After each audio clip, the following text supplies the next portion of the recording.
Hello hi guys, welcome back to my channel बिगिन में नीरज। और मैं आपके लिए लेके आई हूँ केमिस्ट्री के क्वेश्चंस। तो अराउंड 10 क्वेश्चंस होंगे इसमें और सारे चैप्टर्स के कंबाइंड क्वेश्चन लेके आई हूँ मैं। तो देखिए फर्स्ट क्वेश्चन पढ़ लेते हैं हम। क्या है? The number of water molecule is maximum in. तो इसमें जो ऑप्शन दे रखे हैं वो दे रखे हैं 18 मॉलिक्यूल वाटर। ठीक है, 18 मॉलिक्यूल वाटर, फिर उसके बाद में 1.8 ग्राम ऑफ वाटर, फिर 18 ग्राम ऑफ वाटर, फिर 18 मोल्स ऑफ वाटर। ये आपके ऑप्शंस दे रखे हैं। तो आपको इसके सॉल्व कैसे करना है? जैसे आपको 1 मोल इक्वल टू पता होता है, 1 मोल इक्वल्स टू पता होता है जैसे कि आपको कि 1.6 इंटू 10⁻23 होता है, आपको पता होगा। ठीक है, ये इसकी वैल्यू होती है 1.6 या 6.02, सॉरी बेटा 6.02 होता है। ठीक है, तो ये वैल्यू होती है। और बाकी जो 18 moles of water contain molecule कितने होते हैं? तो जब 1 मोल इतना होगा तो 18 मोल कितने कंटेन करेंगे? तो यहाँ पे क्या है बेटा, 1 मोल ऑफ वाटर है ये। ठीक है, ऑफ वाटर इक्वल से ये वैल्यू आएगी। अब 1 मोल इतना हो गया तो 18 मोल कितने होंगे? 18 मोल ऑफ वाटर कितना हो जाएगा कंटेन्स? तो वो कितना होगा? 18 का हम इंटू कर देंगे इसमें 6.02 इंटू 10⁻23, ये वैल्यू आ जाएगी। ठीक है, उसके बाद में देखो 1 mole of water 18 gram of water था, आपको पता ही है।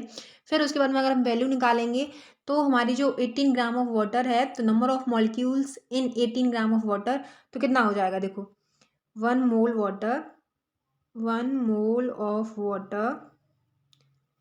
Water equals to 18 gram of water, ये हो जाएगा ना। ठीक है, आगे देख लेते हैं। आगे क्या है? देखिए 18 ग्राम ऑफ वाटर हो गया, तो हेंस इससे हमें प्रूफ हो जाएगा कि आपका जो है नंबर ऑफ मॉलिक्यूल्स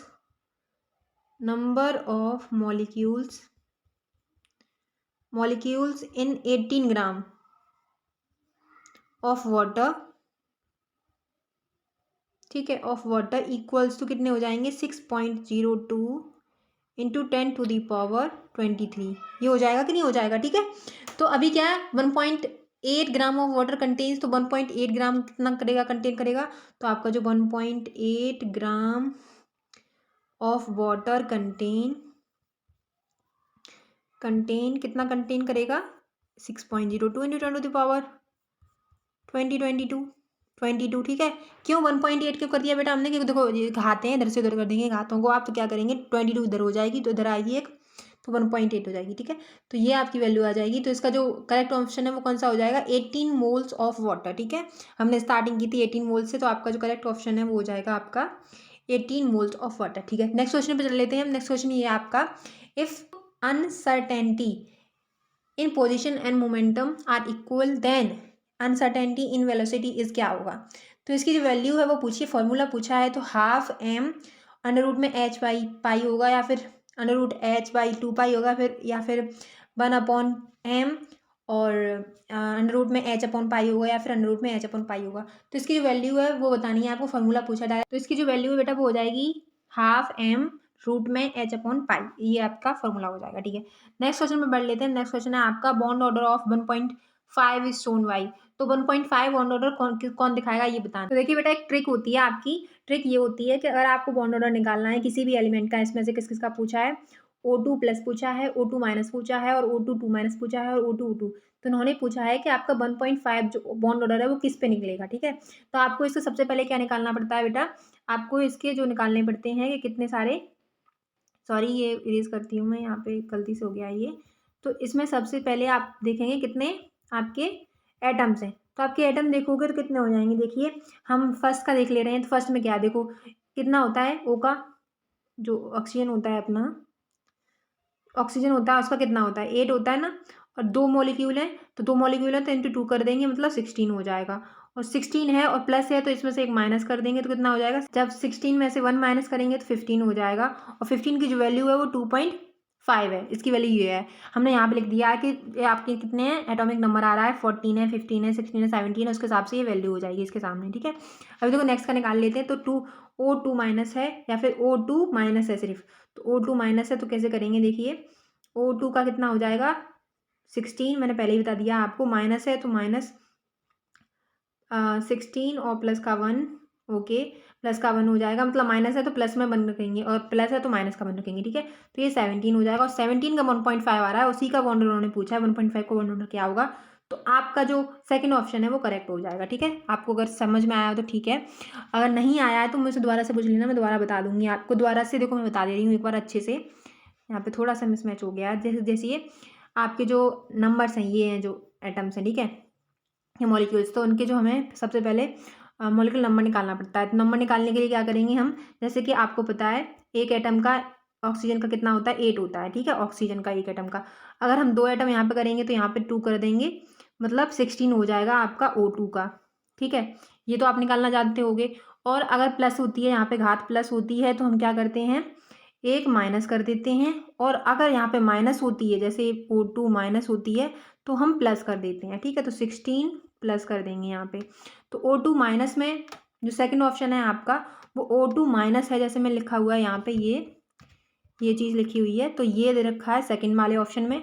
तो इसकी वैल्यू क्या है, 17 आ रही है, आपको पता है एज इट इज़ कि 17 वैल्यू आ रही है। और 17 पे जो आपने बताया था आपको कि 14 से आप लिखेंगे 14, 15, 16 और 17। ठीक है, तो 14 पे क्या 3 शुरू हो जाता है, और फिर इसमें से 0.5 घटाते जाओ आप। ठीक है, तो 2.5 हो जाएगा, 16 पे हो जाएगा 2 और 17 हो जाएगा 1.5, मतलब पॉइंट आपको घटाना है इसमें से, 3 में से अब 0.5 घटाते जाओ तो आपकी वैल्यू मिलती जाएगी। ठीक है, तो आपका 17 एटॉमिक नंबर आ रहा है, तो नंबर के हिसाब से हमारा कितना आ रहा है, 1.5 आ रहा है, तो आपका जो सेकंड ऑप्शन है वो करेक्ट ऑप्शन हो जाएगा। ठीक है, सेकंड ऑप्शन आपका क्या हो जाएगा बेटा, करेक्ट हो जाएगा।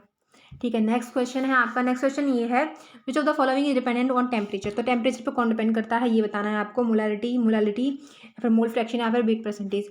तो आपकी जो वो होती है, कौन डिपेंड करता है बेटा, टेम्परेचर पे, तो डिपेंडेंट होता है टेम्परेचर पे मोलारिटी। तो आपका सेकंड ऑप्शन है वो सही हो जाएगा। ठीक है, ये ऑप्शन सही हो जाएगा आपका। फिर if a gas expand at constant temperature it indicates that. तो आपका जो सेकंड, जो आपका कौन सा है, पांचवा क्वेश्चन है। तो पांचवा क्वेश्चन ये है, if a gas expand at constant temperature it indicates that. तो इसमें क्या है, फर्स्ट ऑप्शन है, kinetic energy of molecule decreases, pressure of gas increases, kinetic energy of molecule of gas increases, number of molecules of gas increases. तो इसका जो option है वो ये हो जाएगा बेटा, थर्ड ऑप्शन आपका ये करेक्ट ऑप्शन हो जाएगा। देखो इसमें क्वेश्चन में क्या कह रहे हैं, गैस एक्सपेंड करती है एट कांस्टेंट टेम्परेचर। अगर गैस एक्सपेंड कर रही है तो ये क्या इंडिकेट करती है, तो ये इंडिकेट करती है kinetic energy of molecules of gas increases. ठीक है, उसके बाद देखो नेक्स्ट क्वेश्चन है आपका, a solid with high electrical and thermal conductivity from the following. तो एक सॉलिड है, उसकी जो हाई इलेक्ट्रिकल और थर्मल कंडक्टिविटी हाई है, तो इसका क्या होगा, SI होगा, मतलब जो सिलिकॉन है वो होगा, या फिर Li होगा, लिथियम होगा, NaCl होगा, फिर आइस होगा। तो आपका इसका करेक्ट ऑप्शन बताती हूँ मैं कौन सा है, वो आपका ऑप्शन है B option is the correct option. ठीक है, फिर उसके बाद में सेवंथ क्वेश्चन है, the age of most ancient geological formation is estimated by. तो जो सबसे पुराने जो जियोलॉजिकल फॉर्मेशन होता है वो किसके द्वारा होता है, उसमें क्या एस्टिमेटेड होता है, तो वो होता है पोटेशियम आर्गन मेथड। तो उसके द्वारा हम एस्टिमेट करते हैं, पोटेशियम आर्गन मेथड के द्वारा हम एस्टिमेट कर देते हैं। ठीक है, उसके बाद देखिए नेक्स्ट क्वेश्चन है आपका, for a reversible reaction if a concentration of a reactant are doubled the equilibrium constant will be. तो इसमें पूछ रहे हैं वो रिवर्स रिएक्शन है, आपकी रिवर्स रिएक्शन है, और कंसंट्रेशन ऑफ कंटेंट कितना है, डबल कर दिया हमने, तो उसका जो इक्विलिब्रियम कांस्टेंट है विल बी, तो वो बेटा आपका सेम हो जाता है। तो आपका जो फोर्थ ऑप्शन है वो करेक्ट हो जाएगा, द सेम। ठीक है, उसके बाद देखिए नेक्स्ट क्वेश्चन है आपका। नेक्स्ट क्वेश्चन ये है, the pH value of a 10m। ठीक है, 10m सोल्यूशन ऑफ HCl। तो क्या होगी इसकी वैल्यू, पता है। इसका जो करेक्ट ऑप्शन है आपका हो जाएगा बेटा, first option is the correct option, less than 0। ठीक है, 10m जो सोल्यूशन है ऑफ HCl, तो pH वैल्यू हो जाएगी उसकी लेस देन 0। उसके बाद में last but not the least, तो आपका क्वेश्चन है, a reaction having equal energies of activation for formed, जो फॉरवर्ड होता है for forward and reverse reaction has.